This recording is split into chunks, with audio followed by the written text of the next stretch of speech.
మూఢనమ్మకాలు మనుషుల్ని విచక్షణ కోల్పోయేలా చేస్తాయి. అవి మన ఆలోచనల్ని పూర్తిగా చంపేస్తాయి. తప్పు ఒప్పులను గుర్తించే పరిస్థితి ఉండదు.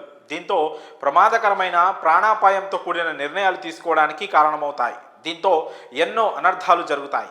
అలాంటి ఓ హృదయ విదారక ఘటనే ఉత్తరప్రదేశ్లో చోటు చేసుకుంది. దుర్గామాత ప్రత్యక్షం కాలేదని ఓ భక్తుడు ఆత్మహత్య చేసుకోవడం సంచలనంగా మారింది. వారణాసి గాయఘట్ పంతంగలి ప్రాంతంలో అమిత్ శర్మ అనే వ్యక్తి నివసించేవాడు.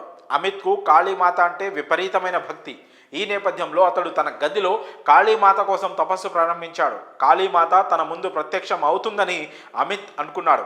తల్లి ప్రత్యక్షం అవ్వు అంటూ ధ్యానం సందర్భంగా అతడు ఉచ్చరించాడని సమాచారం.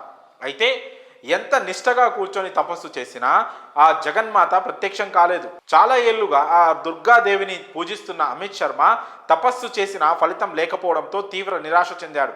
ఆ కాళీమాత ఆత్మహత్యకు పాల్పడ్డాడు. రక్తమోడుతున్న అమిత్ను వెంటనే ఆసుపత్రికి తరలించగా చికిత్స పొందుతూ చనిపోయాడు. అమిత్ దాదాపు 7 ఏళ్లుగా తన ఇంట్లోనే ఉంటున్నట్టు ఆ ఇంటి యజమాని తెలిపారు.